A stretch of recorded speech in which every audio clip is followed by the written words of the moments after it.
बच्चे के हाथ पर 100 रुपल्ली रख कर गया है। मेरे हाथ में किसकी कहानी है नहीं पता, लेकिन जिसकी भी कहानी है ना, दिल रोने लगा है सुनकर। परदेसी की कहानी है।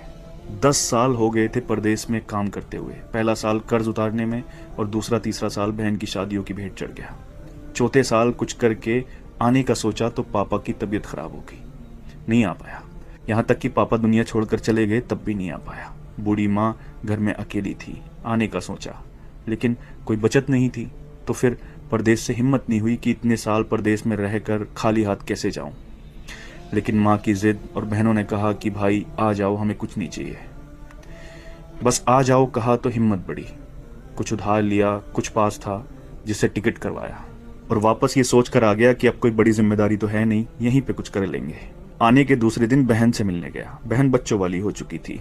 आते वक्त भांजे के हाथ पर 100 रुपए रखकर वापस हुआ। दूसरी बहन के यहाँ पहुंचने पर पास के पैसे भी खत्म हो चुके थे, लेकिन ये उम्मीद थी कि ये बहन ज्यादा नजदीक है, कुछ नहीं बोलेगी। वहां से वापसी पर भांजे के हाथ पर कुछ नहीं रखा और जब घर पहुंचा तो मां ने बताया कि एक बहन का फोन आया है। बहुत बड़ा दिल चाहिए यार ये सुनने के लिए।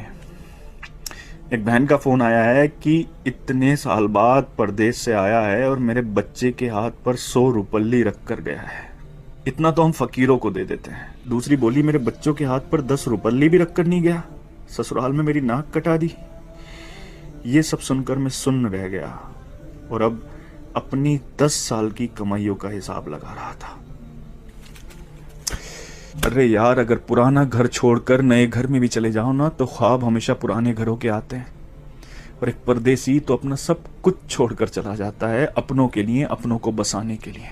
लोग मेहनत करके पैसा कमाते हैं, लेकिन परदेसी मेहनत के साथ साथ अपनी उम्र को बेचकर पैसा कमाता है। किसी खुशियों में नहीं आ पाता, किसी की मैयत में नहीं आ पाता। सच पूछो तो हमारे सीने में दिल किस तरफ है ना, ये एक परदेसी ही बता सकता है। क्योंकि जब वो अपनों को छोड़कर जाता है ना तो सीने में वही तकलीफ होती है जहां दिल होता है। जुल्म नहीं करते अपने लोग ये कहकर कि तुमने परदेश में रहकर हमारे लिए किया ही क्या है। अरे कसम खुदा की, अगर तुम्हें एहसास हो जाए, अंदाजा लग जाए ना कि उसने परदेश में रहकर तुम्हारे लिए क्या किया है, तो इस जबान को कटवाना पसंद करोगे, लेकिन कभी उसकी कुर्बानियों के खिलाफ बोलना पसंद नहीं करोगे। सच कहते हैं जिसका दर्द होता है उसकी तकलीफ को सिर्फ वही समझता है। परदेसी का दर्द सिर्फ वही समझ सकता है जिसने अपनों के लिए अपना घर छोड़ा हो।